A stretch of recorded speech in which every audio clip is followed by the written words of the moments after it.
Betty Yee, our State Controller of California. Thank you, Dean. Good afternoon, everyone. It is really my honor to be here. And first, let me just say, Dean, how grateful I am for our 15 years plus of friendship and your steadfast leadership and advocacy on behalf of the Los Rios College Federation of Teachers, which is always focused on enhancing the campus experience at each of the colleges of our Los Rios Community College District. And to Trustee Haynes and to Chancellor King, President Green, Vice President Cower, who we'll hear from later, Dr. Lamani Pastor, and our graduate scholars who are here. It truly is my honor to be here today to celebrate your accomplishments. And first, let me just demystify kind of who I am. So as a controller, I have responsibility for essentially handling the finances for the state of California, including paying all the bills for the state of California. And there's nothing that I am more proud of than to be able to sign those checks to our community college districts throughout the state of California. And the work that we're able to really help support with the faculty, obviously the staff, the administrators throughout the district, all of the support that has been mentioned that has been key to your success is really what I consider an investment. And it's an investment in each and every one of you that we celebrate today. First, I want to just applaud Los Rios Community College District for its full embrace of the value of diversity. You know, it's something we hear a lot about these days, about diversity. And first of all, I just want to acknowledge how lucky we are to be here in the state of California, where we have the opportunity to wake up every day and to actually acknowledge that diversity is our greatest strength and not a threat. And it is something that I cherish every single day as I look at what's happening in other parts of this country, and I hope you do too. But Los Rios Community College District's full embrace of this, particularly as we celebrate API Heritage Month, is really worth noting. And when we talk about the full embrace, it's yes, SAPI is an emerging and growing demographic in the district, but also the district understands that while all of you as graduate scholars represent families that have descended from maybe regions that you have in common, whether it's in the Pacific Island region or whether it's around the world, across the world in Asia. But you've come to campuses, American River College, Cosumnes River College, Sacramento City College, and Folsom Lake College, and really with your uniqueness. And it's your uniqueness that I really want to celebrate, because oftentimes, and this is very true in the world in which I live, when we look at what government does, they tend to lump us into kind of a category. I'm very, very proud of our API heritage collectively, but I think it's worth noting that what we bring in terms of our unique origin languages, our cultures, our traditions, our faiths, our beliefs, and of course our histories, are really what we proudly identify and recognize and accept. And I hope each of us embrace of each other. And so I just want to do really a shout out to who we are in this room. That we are with backgrounds that speak of being Bangladeshi, being Tongan, being Native Hawaiian, being Laotian, South Asian, Taiwanese, Indian, Korean, Mien, Burmese, Vietnamese, Southeast Asian, Sri Lankan, Palauan, Tahitian, Thai, Indonesian, Malaysian, Fijian, Chinese, Pacific Islander, Hmong, Philippines, East Asian, Japanese, Pakistani, Hakka, Singaporean, Chukis, Samoan, Nepalese, Cambodian, Chamorro. This is our beautiful community of Asia-Pacific Islands.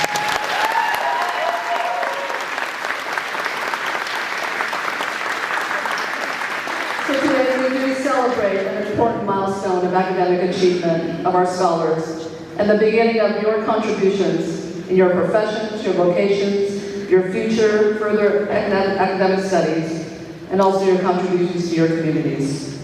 And as was mentioned, in addition to your success in completing rigorous academic coursework, you must equally be recognized for overcoming some of the daunting barriers to reach this milestone of success. And this has not been easy. And I think it's easy for all of us to just harken back to our days when we were in college and to think about what it was like in our experience. But there are so many challenges today, particularly being here in California, which is not sometimes the easiest place to be, given the high cost of living and affordability issues. And so I know that some of you come from families like mine who didn't have a lot of means, and probably didn't even think about college as a potential future path for you. And some of you who maybe didn't have the stability of knowing where you were going to be living from maybe day to day and even month to month. And scraping by each day, maybe not even having enough food on the table, raising families, working multiple jobs, and maybe even having to leave peer relationships and friends and maybe even family members who didn't believe in the value of a college education. But you are here. You are here because you believe in the value of education, but more importantly, in the value that you bring to our community and society.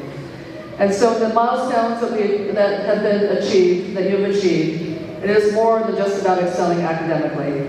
And I just want to give a shout out to the Los Rios Community College District and sharing in the success of our API graduate scholars, the support that you have given them, understanding that the daily lives and the daily experiences of life sometimes just has its own burdens, that these were not going to get in the way of seeing the full potential of each of our graduates. Now, many of us in this room are the first. You're the first within your families, maybe the first within your communities, firstborn child, maybe the first to go to college, a first-generation American, and more. Yet, I believe it must be our collective commitment of each of us here that we not be the last to have opportunities to ascend and rise and to lead. And so, scholars, I hope you can appreciate the significance of what you have achieved. By virtue of what you have achieved academically and in life, your shoes now are ones into which many will seek to step. Your courage to persevere inspires and is what has elevated you to rise, not to be above all others in stature, but to see better who you may now bring up alongside to achieve new heights. And at this time in our nation, when tension and conflict and division seems to be growing, many will be looking for comfort and understanding and hope. And many will find comfort in your triumphs and your success over what you have accomplished to date.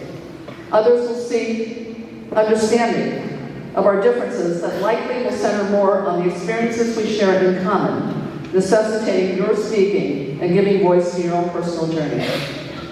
And the hope which many are in search, you are the answer. And you are the hope. You are the models that demonstrate what is possible.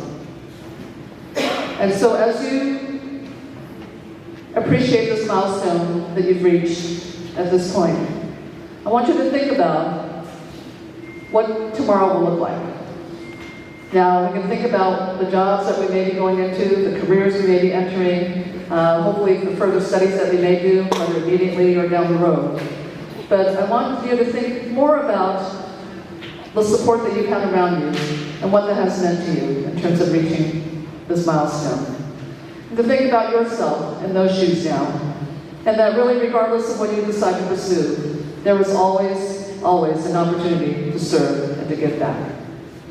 And as I look at my own journey and my own personal story, it resembles the experience of many of you. I was not the likely candidate to be serving as the CFO for the fifth largest economy in the world. Growing up as a child, second oldest of 6 children to immigrant parents, and to have parents not even see college as an opportunity for any of us, because it's all they could do to just be able to support 6 children on a daily basis with food on the table and clothes on our back. And yet, when I think about my own journey, it's all about sacrifice. Your family sacrificed, you have sacrificed, and these sacrifices really have brought on new meaning, with respect to what it's going to take to really overcome any kind of trial that may face you going forward. And I hope that you leave the Los Rios Community College District with renewed confidence that not only have you overcome some pretty serious personal struggles to be here at this moment in time, but that you gain confidence from that you can overcome pretty much anything. You know, we talk a lot about risk takers in this world, and about just how, it's really hard to take risks because we're so afraid, or just maybe a little hesitant about what's before us. That uncertainty really is the basis of a lot of our fear. But I think each of you can think about a time during your journey here as part of the Los Rios Community College District where you took that risk. And frankly, I have no problem thinking about what's going to become of all of you, because you've taken risks and you have, frankly, what it takes to be successful. You've already demonstrated that.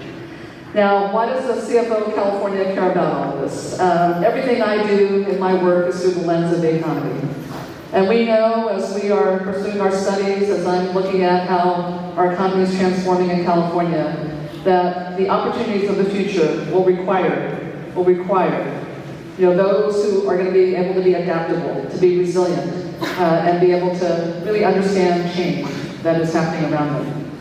And when I look at, personally, the two disruptors that we have not paid much attention to as a state, as a large economy of the world, that gives me great promise in terms of many, many opportunities opening up, particularly for our young people. And that is the effects of climate change and the changing nature of work itself due to technological innovation. And so when I look at climate change, all of you know there's been no part of California that has been spared by wildfires, severe weather events, mudslides, and flooding, and all the things that have really wreaked havoc on many, many communities around the state. And yet when we think about how we have to rethink our environment, and how when the planet continues to warm every year, such that it's going to affect our food supply and our water supply, it just creates many, many new opportunities to think about how we're going to provide for each of our communities, how each of our regions have to step up and really look at the attributes of what each of the regions has to offer, not just with respect to economic sector, but really the might and the grit of our human capital. And this is what you are going to be joining as graduate scholars, is a larger community that will be tackling a lot of these challenges. The second area, the changing nature of work and technological innovation, where every sector now will be facing, whether it's automation, AI, robotics, really being the drivers of productivity. And should it be at the expense of human capital? I say not. It should be, frankly, an embrace of the human capital that's right there to think about new innovations. And I'm just going to end with this story because I think many of you can relate to it.